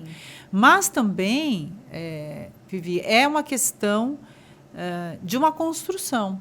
né? Porque muitas vezes esses homens também vieram, né, de uma educação, Sem de uma dúvida, formação, sem dúvida. onde eles não estavam prestando atenção nisso. Não necessariamente eles estão fazendo por mal, e eu também não estou querendo entrar aqui. Sim. Mas assim, não está. E a mulher também tem muito, às vezes, eu já falei com algumas, né, em palestras, as mulheres falam, mas a gente também pede para o marido cuidar do filho, mas a gente quer que ele cuide exatamente como eu cuido. Jeito. Falo, gente, então não tem acordo, né? Não tem como fazer. Sim. Então precisa aprender também este espaço. Então, você percebe que são sempre dois lados da mesma moeda? É difícil a gente colocar, tirar a mulher deste protagonismo, onde ela também precisa atuar perante este entorno, esse entorno dela com relação a isso, inclusive na educação dos seus filhos. Sem dúvida.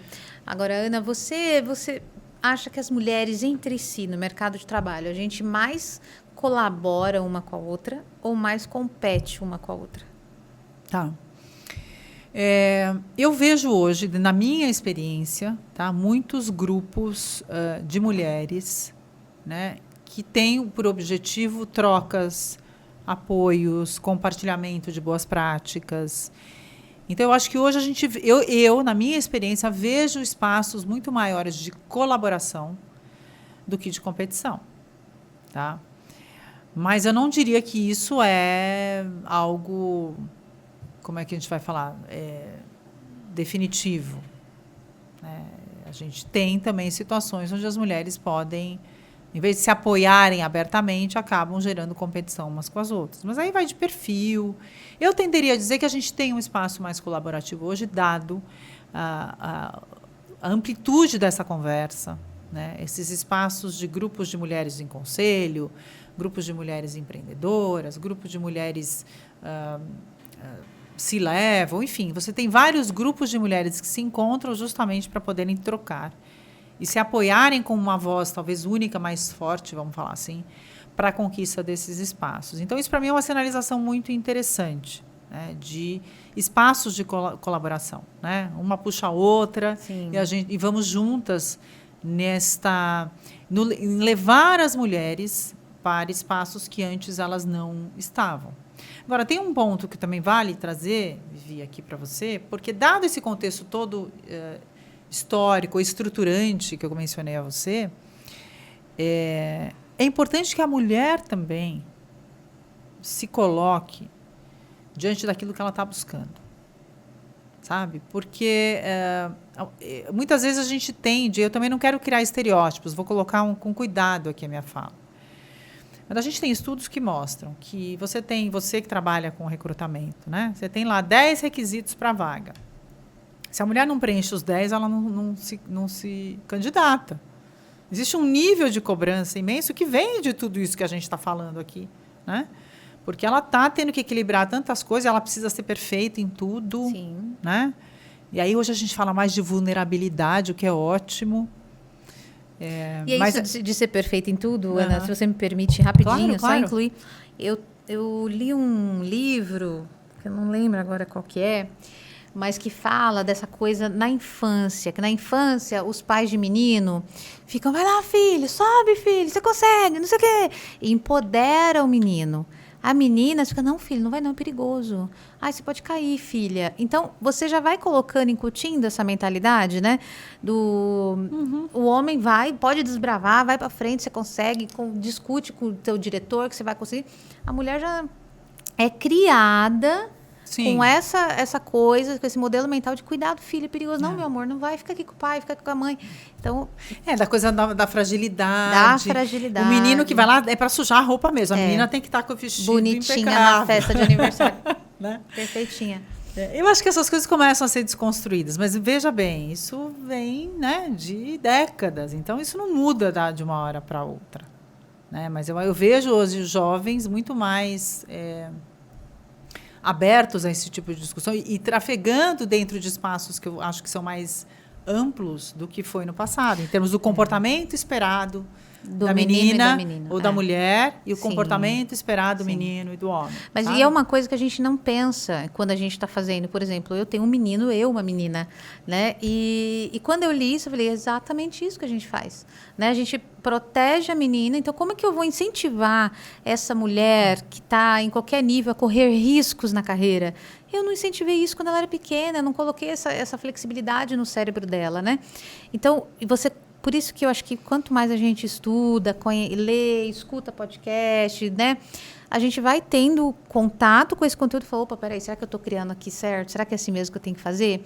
E eu penso que a gente tem que começar a ter essa consciência hoje para a gente conseguir mudar o futuro. Sim, porque isso a gente fala, e você tem estudos que falam, que essas mudanças não vão ser necessariamente para minha filha, São gerações, mas talvez né? para a filha dela. São algumas gerações.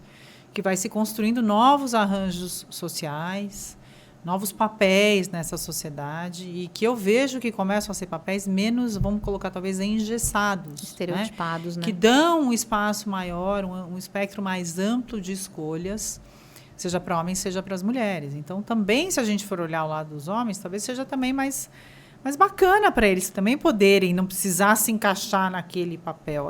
Se eles quiserem, tudo bem. E a mulher também. Eu acho que a questão não é ter que sair de um lado, de um extremo ao outro, mas eu poder escolher em qual dos extremos, em qual espaço eu quero estar. E não é necessariamente um ou outro, mas a gente fala muito um e outro. Né? Eu posso escolher estar neste espaço de ambição, de querer crescer e ser o número 1. Claro que você pode. E você poder ter condições para chegar lá. E aí, quando eu falo da mulher também se colocar, é porque, historicamente, nessa forma de enxergar, as mulheres não ocupavam esses espaços. A gente falou já bastante disso. Então, por exemplo, uma vez eu tive uma conversa com uma colega minha executiva e ela falava assim para mim, puxa, você sabe que aqui na minha empresa os homens não apoiam a carreira das mulheres. Né? Eu falei, mas por quê? Me conta um pouquinho mais disso. Ela falou, não, porque, por exemplo, eu tenho aqui, né, o meu par e a gente tem um projeto importante para ser feito no exterior. E aí precisava viajar para lá e tal. E aí ele chamou o nosso outro colega para ir com ele. Não me chamou. E eu queria muito estar lá, porque era importante para mim. E aí eu falei para ela, mas você falou para ele que você queria ir, que isso era importante dentro do teu plano, da tua carreira, de um próximo passo, né? Aí ela olhou surpresa para mim e falou assim, não. Uhum. Eu falei, então, você também... Eu não estou querendo dizer que ele está certo ou que não, mas assim, você pode... E ela era uma executiva que tinha voltado há pouco tempo de licença maternidade, não estava com um filho pequeno. Mas você pode ter imaginado que, eventualmente, isso tudo passou lá no fundo da cabeça dele, de não te chamar por conta disso, né? Ela falou, puxa, eu não tinha pensado nisso. Então, tem um espaço que é necessário. Quando a gente fala que a mulher precisa batalhar um pouco mais, a gente tem que deixar mais claro Conversar mais, o que a gente está buscando. Por quê? Muitas vezes as mulheres também podem estar ocupando espaços, digamos, cargos, mas sendo menos expostas a desafios que homens. E essa busca tem que, no momento que você está lá naquele espaço, busca, se expõe. E aí a gente tende, como a gente estava falando, a mulher ela precisa preencher todos os requisitos. O homem tende a falar, preencho ali dos 10, 7 já está bom, o resto eu consigo no caminho. Então, é também buscando este espaço de, eu diria que até da gente ser um pouco mais bacana com a gente mesma, mulher, sabe? Tipo, tá bom, não sei, mas eu vou. E se eu errar, tá tudo bem. Mas aí tem toda essa carga do julgamento, que eu tenho que ser perfeita, que eu tenho que estar lá, eu tenho que dar certo. Então, assim, isso também já é uma sobrecarga, né? Você está lá no contexto de trabalho, onde tudo você tem que fazer muito mais, você tem que estudar mais, Será? E tem que continuar bonita, e tem que estar magra, e tem que fazer isso, e pintar o cabelo. Não é? Então, veja bem, tem muitas coisas que eu acho que são, sim, contextos estruturais, mas acho que vale, enquanto mulher, a gente também se questionar e olhar para essas frentes e entender onde que eu posso flexibilizar, onde eu posso ser um pouco mais gentil comigo mesma, sabe? Porque hoje, eu acho que a vantagem que temos hoje é que existe muito mais espaço, primeiro, de conversa, mas um espaço também de sensibilização e conscientização do tema de mulheres no contexto de trabalho que a gente não tinha 10 anos atrás. Então, assim, é difícil hoje, numa empresa, ninguém nunca ter falado sobre a questão da mulher naquele contexto de carreira, de trabalho. Sim. Por mais que a empresa seja mais adepta a determinadas políticas ou menos, não são temas que nunca ninguém ouviu falar, tipo, do que vocês estão falando? Não. Então, acho que a gente tem que fazer uso desse espaço, né? E fazer uso dos espaços que estão sendo ocupados, para a gente, né, ganhar mais voz, estar mais expostas a desafios, porque isso também é que vai galgando e construindo esta carreira, né? Sim. Então você vê, a gente vai mergulhando, cada hora que a gente faz um mergulho aqui numa onda, a gente encontra mais algo, né, importante a ser olhado. Você falou que a gente vai... Você fala no livro, tem lá no Amazon, tem para vender no Amazon, viu, minha gente? Vou fazer uma propaganda aqui para você. Isso, tem mesmo, tem. Obrigada. E você fala do seu estudo, que revelou a ideia do desaparecimento simbólico da mulher, que envolve a fragmentação e fragilização da sua identidade. Que desaparecimento simbólico é esse? Então, a ideia desse desaparecimento simbólico, esse termo que eu trouxe aqui na tese, é justamente essa ideia dessa invisibilidade da mulher estar buscando ocupar uma série de espaços e não necessariamente estar em nenhum deles.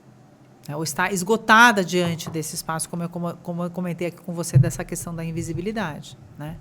Então, muitos depoimentos que eu trouxe de um grupo bom de mulheres aqui do livro, realmente são relatos de fato de um esgotamento, né? E não necessariamente mulheres, olha que interessante, não necessariamente mulheres que tinham filhos. Aqui o grupo que eu pesquisei, pegando o gancho que você também trouxe aí em outro momento, eram mulheres acima dos seus 36 anos, até 40 e poucos, a maioria delas casada, e também um pouco mais da metade do grupo com filhos.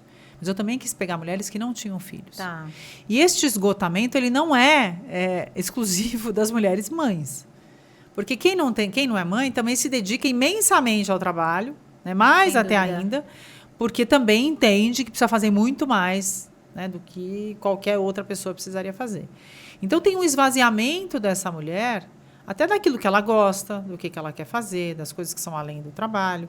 Se você soma isso, o fato dela ter filhos, eventualmente ter um marido, né, porque também tem mulheres, eu peguei algumas mulheres que eram solteiras, que ainda não tinham se casado, porque também a gente tem hoje em dia, né, um casamento mais tardio do que a gente tinha no passado. Então, esse desaparecimento simbólico é isso, tipo assim, eu estou em todos os lugares, mas eu também não estou em lugar nenhum inteira, porque eu estou sempre devendo para alguém, né? Tá sempre faltando. Em casa eu não estou, com meus filhos, eu estou ocupada. No trabalho eu estou lá fazendo tudo, mas eu também é um espaço que para mim é difícil eu me inserir ali.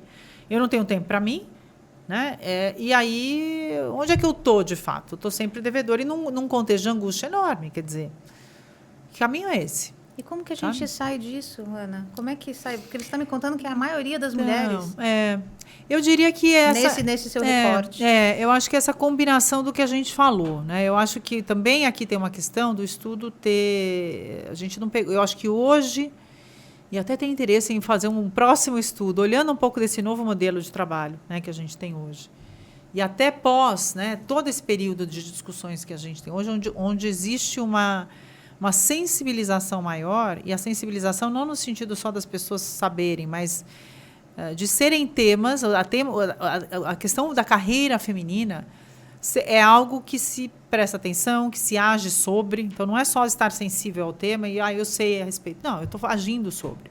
Empresas atuando sobre isso. Sim. Então, eu acho que tem as empresas criando políticas mais flexíveis de trabalho, que eu acho que hoje a pandemia deu um empurrãozão nisso, para fazer isso acontecer. A gente olhando para espaços de vulnerabilidade e saúde mental, que eu acho que também são importantes, tanto da perspectiva do indivíduo quanto da perspectiva da empresa.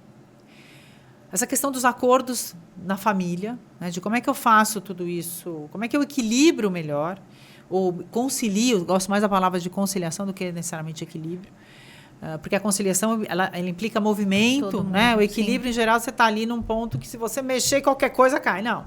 Eu estou querendo conciliar, né? E aí eu concilio com meu marido, eu concilio com os meus filhos que já são mais velhos, eventualmente.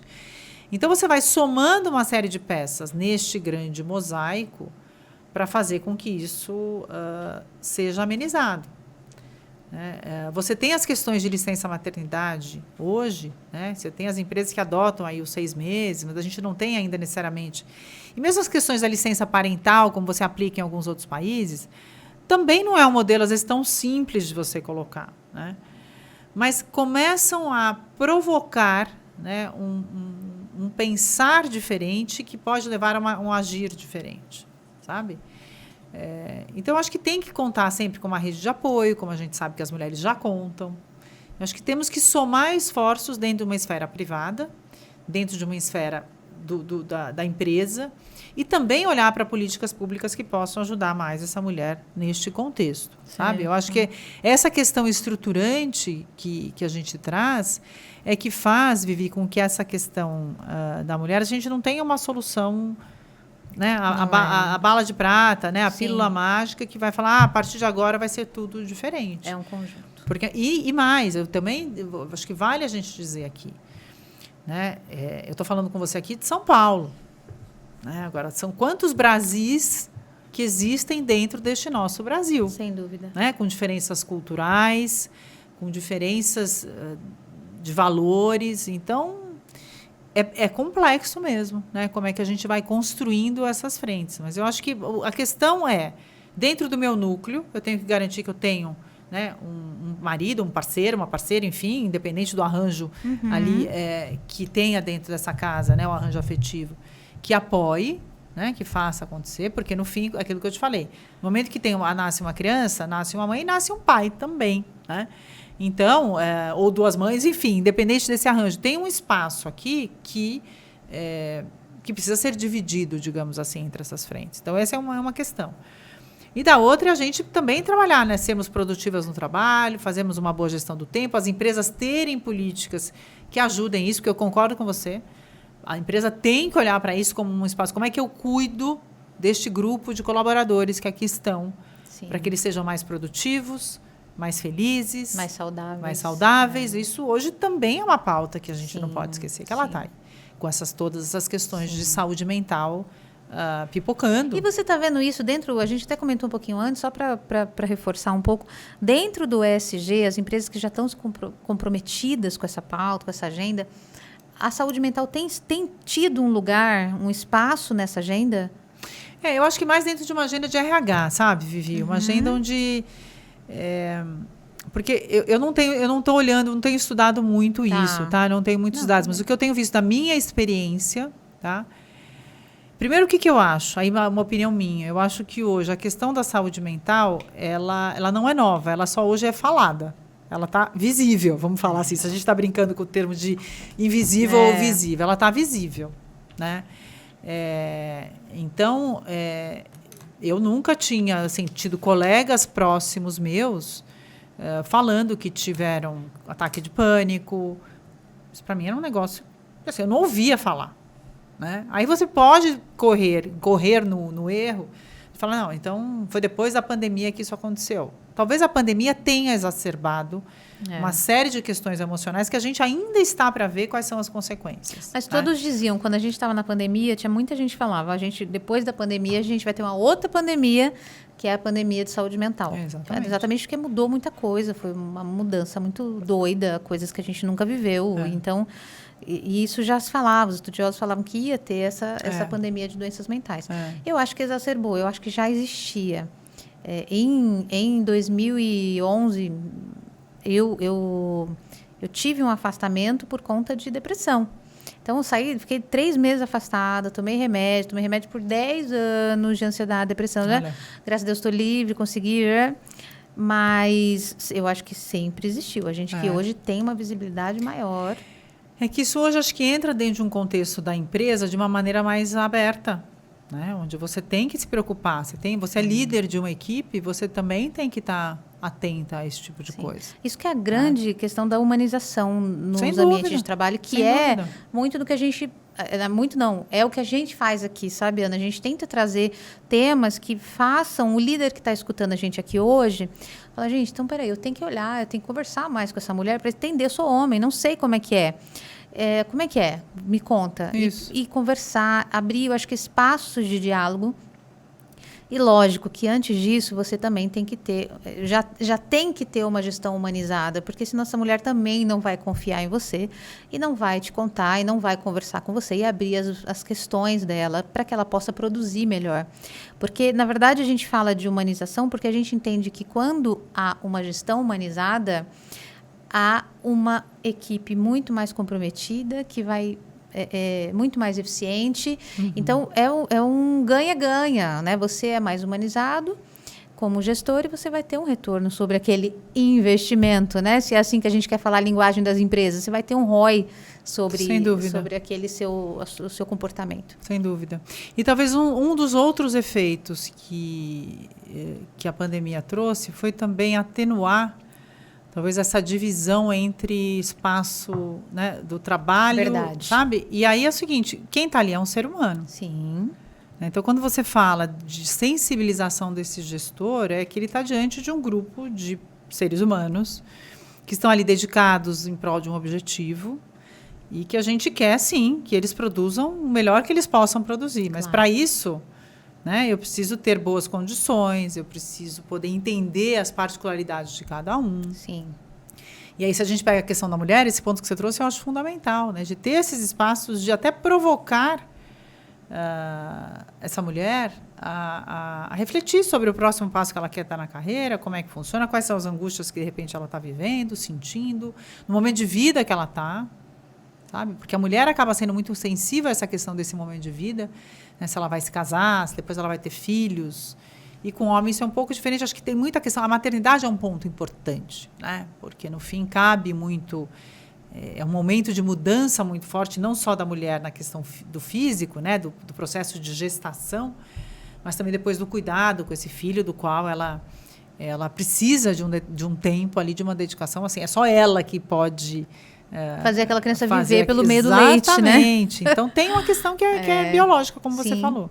Mas criar esse espaço mais humano, né, dessa troca, é o caminho, viu, Vivi? É um caminho que compreende mulheres, que compreende diferentes grupos, digamos assim, para entender que, neste contexto da organização, eu preciso trazer essa conversa ali para dentro. Não existe uma parede que separa, né, esse espaço de trabalho das pessoas que ali estão, vamos falar assim, né?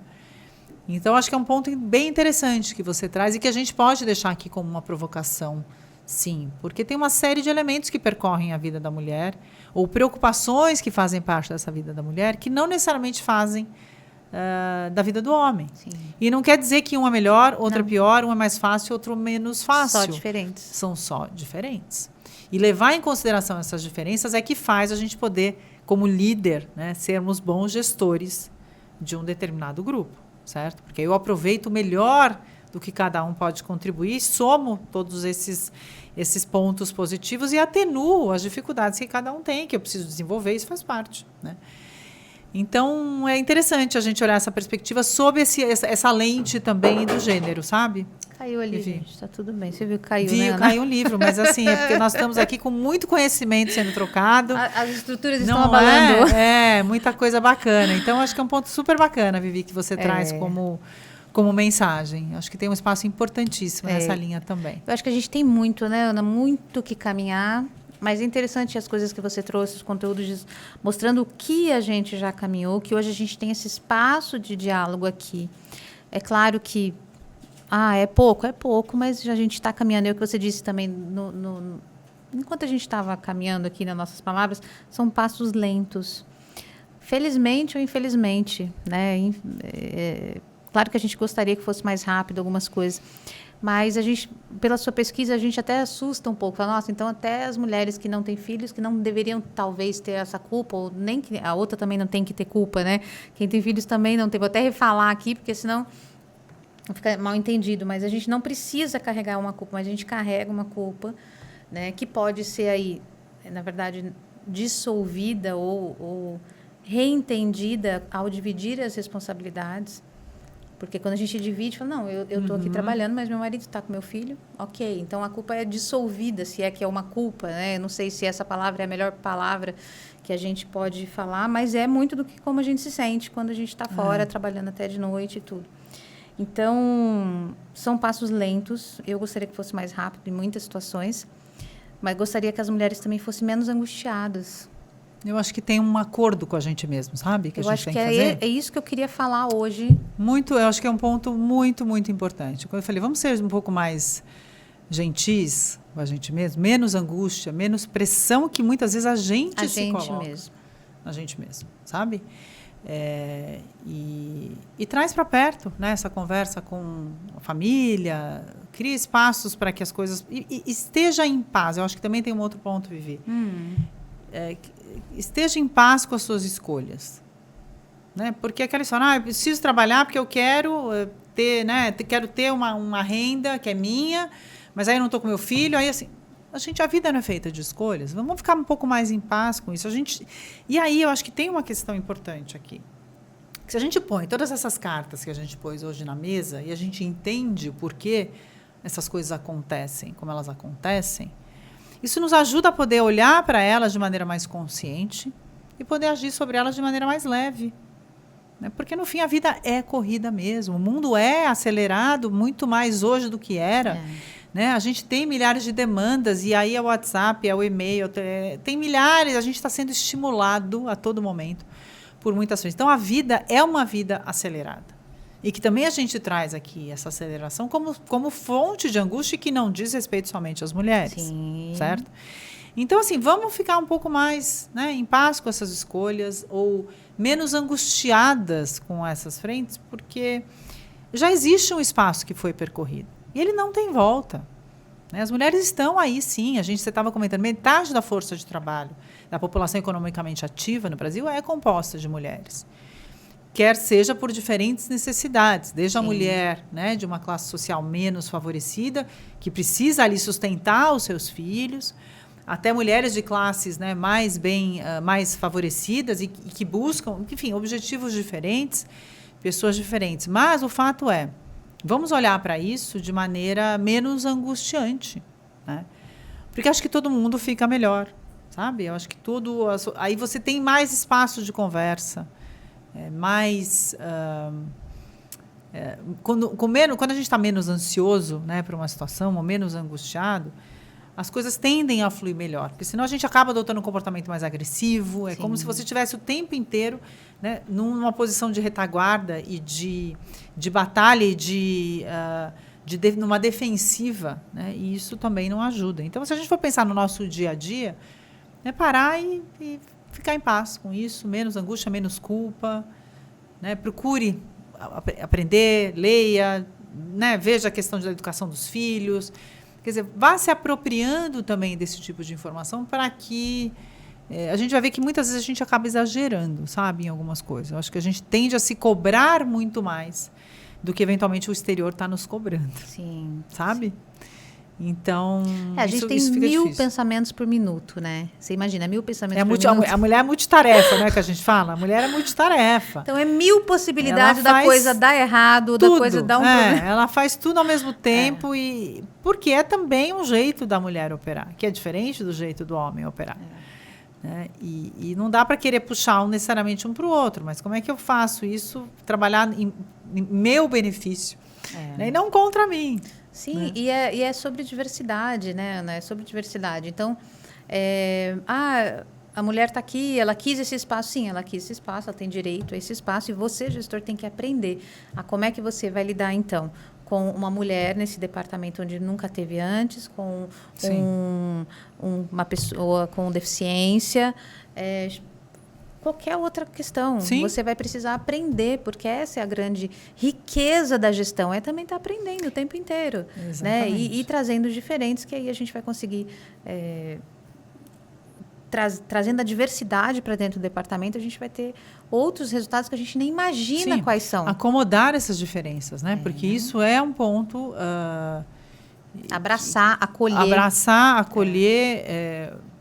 né, fazer o melhor deste espaço, que inclusive pode ser muito mais produtivo, se a gente for trazer para essa questão, né, da produtividade, de equipes, né, com alto desempenho. Quer dizer, você acaba tendo um espaço para gerar maior possibilidade, digamos, de uma produtividade maior. Sim, né? Acomodar esse tipo de coisa, independente do público com o qual a gente realmente está falando. Então, não estamos falando só de mulheres e homens, mas outros grupos que também permeiam esse contexto da organização. Então, esse é um papel importante do gestor, né? Identificar essas diferenças, identificá-las, acho que primeiro, perceber que elas existem, Sim. né? E aí poder trabalhar com cada uma delas da melhor maneira, porque no fim você encontra, as mulheres estão aí no mercado de trabalrio. São completamente diferentes. Não é um caminho sem volta, né? Já não é um caminho que tem a volta, né? Então, assim, a gente não vai retroceder neste sentido. Ainda a gente bem, só né? vai aumentar, porque já faz parte. Sim. Né? E vai cada vez mais fazer parte. Da gente usar o talento das pessoas da melhor maneira possível. Sim. Então, eu tenho uma visão otimista, viu, Vivi? Eu acho que tem um espaço, porque a gente vê o caminho sendo percorrido, ainda como você falou, que seja lento e que a gente gostaria que fosse mais rápido, mas são mudanças que sociais, né, de formas de pensar, e essas mudanças não acontecem de maneira rápida. E é com conhecimento, né? Conteúdo, conhecimento, que a gente vai podendo ultrapassar essas barreiras aí de consciente coletivo, do que foi construído até hoje. Então, cada dia a gente está aprendendo. Ana, alguma coisa que a gente deveria falar que a gente não falou até agora, para a gente ir concluindo essa nossa conversa do Dia das Mulheres, da Semana das Mulheres? Eu talvez, para eu destacar aqui um ponto, sabe, Vivi, que a gente já falou nele, mas eu acho que tem uma questão que vale sim a gente colocar, principalmente das mulheres, sejam buscadoras, sabe, vai atrás. Né? Amplie seus horizontes. Não espere que alguém só venha te reconhecer, sabe? E fala, olha, vim te reconhecer, agora está aqui a oportunidade. Não, busque. Porque hoje o espaço que a gente tem para esse tipo de caminhar, ele já é maior do que foi no passado. Então, vamos fazer uso dele, sabe? Busque, vai atrás, seja ousada, né? Acredite em você, se desenvolva, não fique esperando. Né? E também tem um lado da mulher de esperar ser reconhecida, de ser menos ousada em algumas situações. Então, talvez a gente falou um pouquinho disso, mas a gente não usou a palavra ousadia. Eu acho que é importante a gente olhar isso quando a gente está falando de espaços de trabalho, porque não adianta você estar, né, em uma posição, um cargo, vamos falar assim, né, que tem ali um poder associado a ele, se de fato você não tem o poder na sua mão para exercê-lo. Então, busque, vá atrás, se desenvolva, corra, amplie seus horizontes, corra atrás de novos conhecimentos, porque a gente tem que ir ganhando, né, a ocupação desses espaços de maneira mais natural. Né? Então, acho que a palavra ousadia a gente não usou, e eu acho que eu quero poder trazê-la aqui, porque isso faz parte. Sim. De um espaço onde lá atrás, a gente, dentro de um espaço de restrição, no momento que eu abro hoje, tenho tudo isso que eu posso explorar, sejamos ousadas para poder explorá-los. Né? E se você não sabe, aprenda e vai, e faça. Né? E aprende durante o teu trajeto, sabe? Sim. Não tenha medo de errar. E a gente tem vários livros aí de mulheres muito inspiradoras que trazem um pouco dessa frente. E eu acho que são empurrõezinhos que a gente precisa dar, sim. Porque, historicamente, não necessariamente a gente aprendeu a agir dessa maneira. Se a gente pegar um pouquinho do teu gancho que você falou da menina, das crianças, ter que ser comportada, sendo protegida, né? E o menino sendo aquele que vai, se quebra, se suja e tudo mais. Então, eu acho que a gente também tem que ter consciência, primeiro. Acho que uma conversa dessa com você é importantíssima para poder levar essa mensagem e promover a reflexão, né, em tantas mulheres e homens também, né, que estão nos assistindo. Porque aí a gente começa a promover mudanças. Né? No momento que eu entendo o que está acontecendo, eu consigo agir sobre aqueles elementos que podem me ajudar a dar um próximo passo. Então, eu acho que isso a gente constrói sociedades mais justas, mais produtivas, mais felizes. Então, acho que essa é uma mensagem importante também, que eu não queria deixar de mencionar aqui, que a gente só tocou em alguns pontos. Sim. Mas eu acho que valia a pena mencionar. Por isso que eu trouxe ela aqui agora para você. Tá bom, ótimo. Tá bom? Eu queria falar, né, para esse Dia das Mulheres, eu acho que depois que tudo que a gente conversou, eu queria convidar as mulheres que estão assistindo a gente a serem mais carinhosas consigo mesmo, sabe? A serem mais gentis consigo mesmo, a procurarem ajuda se preciso, para tirar essa angústia. A gente não merece carregar essa angústia, essa culpa. Então, ajuda, que eu digo, né, um psicólogo, alguém de muita confiança, mas de preferência um profissional, né, especializado nisso, para dividir um pouco disso, desses milhares de pensamentos que passam na nossa cabeça, das probabilidades de dar as coisas erradas. Então, queria convidar as mulheres, nesse Dia das Mulheres, a serem mais gentis com vocês mesmos, né? Com a gente deve ser mais gentil com a gente, mais carinhosa, deve aceitar um pouco mais os nossos erros, entender que faz parte da caminhada, né? Levantar e ver, poxa, tá bom, errei, ok, não se martirizar tanto e continuar a caminhada, né? A gente é incrível, cara, as mulheres são incríveis, elas são de um potencial, assim... Nossa, eu fico, cada vez que eu recebo uma mulher assim como você aqui, eu fico assim, abismada, né, do quanto a gente pode ir, do quanto a gente pode caminhar, entregar para a sociedade. Então, tem muita mulher aí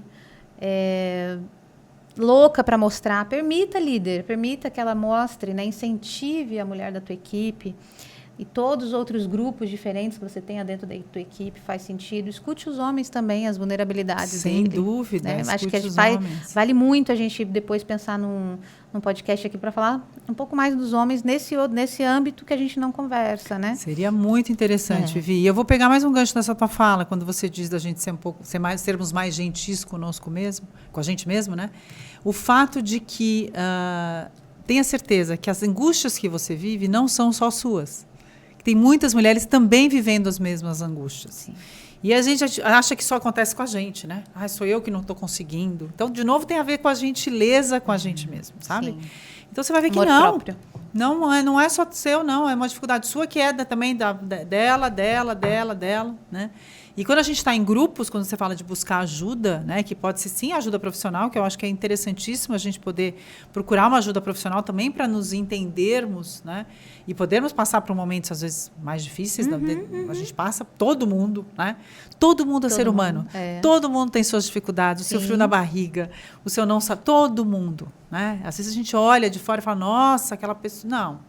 Todo mundo é ser humano e, portanto, a todo mundo sujeito aos mesmos sentimentos, emoções, enfim.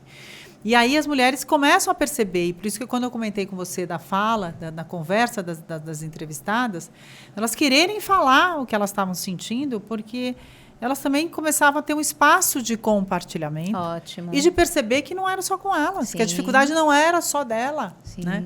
Então, criar esse espaço, quando você pega um líder que possa ouvir, né, esses grupos, é também fundamental. Sim. Possa dar espaço de conversa. Isso também, né, abaixa a ansiedade. As pessoas ficam mais felizes aí também para o trabalho, Vivi. Sem dúvida, Ana. Tá. Vou mostrar aqui o livro da Ana. É A Mulher Invisível. A gente conversou bastante sobre ele aqui, mas a gente só deu alguns spoilers, né, Ana? Tem muito mais. É verdade, tem. Tem muito mais. Vida, Trabalho, Caminhos e Escolhas. Então, tem lá no Amazon que eu falei para vocês, que eu olhei antes de vir para cá. Então, deem uma olhada, garotas, né? Não Obrigada, Vivi. É um trabalho que eu fiquei Imagina. super feliz de fazer. Eu acho que tem um conteúdo super bacana e que sirva de inspiração, né, para muitas mulheres, para muitos homens, para que a gente juntas, numa conversa como a gente está fazendo aqui, que a gente possa também abrir espaços, novos espaços, para a gente construir sociedades mais felizes, em última instância, porque no fim é isso, né? Sim, Então, é tudo sobre isso, no fim, né? No fim é tudo bem, isso. a gente ficar em paz, realizado, feliz. Exatamente. Ana, muito obrigada pela sua presença. Muito obrigada, Vivi. Foi um enorme prazer estar aqui com você. Adorei essa conversa nossa aqui. e que isso possa render muitos frutos. E eu já estou vendo que já saem, né, outros temas aqui. Não, você viu, né? Então pronto, é ótimo, porque a gente já emenda aqui, depois você vai ver que você vai conseguir outros tantos é verdade. pautas aqui, agendas, para poder dar continuidade a uma temática que é interessantíssima. É verdade, Ana, e que sempre tem coisa para a gente falar, tem sempre coisa para a gente contribuir. Então, quero te desejar também, te agradecer por esse espaço. E desejar boa sorte aí na continuidade, estou vendo, dos vários temas que a gente já puxou aqui, os fiozinhos. Sim, é verdade. E que vão poder te dar muitos ganchos aí para boas conversas, que a gente possa levar para o público, né, aqui do nosso podcast, tantas informações interessantes. Sim, então, esse é o nosso grande objetivo. Excelente. Gente, aqui na tela, na verdade, não é nessa tela, é que né, a pessoa está aqui um pouco. Não é nessa tela, é na tela aqui que vocês estão assistindo no YouTube ou em outro canal, tem o QR Code com as suas informações. Ah, bacana. Obrigada. Então aí o pessoal vai clicar lá, vai ver o seu livro, vai ver um pouco do teu currículo, então vai estar lá nessa página, nesse QR Code que vocês estão enxergando aí em algum lugar, tá bom? Muito bom, isso mesmo. Excelente. Quero agradecer também a todos aqui que nos assistem, né, que vão assistir, estão podendo fazer uso deste conteúdo, que sirva também sempre de inspiração. Obrigada, Ana. Então, quero te agradecer mais uma vez. Obrigada. Nossa, obrigada, gente. Obrigada a gente mesmo. fica muito feliz. E se você ficou feliz também, igual a gente, curte, compartilha e se inscreve no canal, né, gente?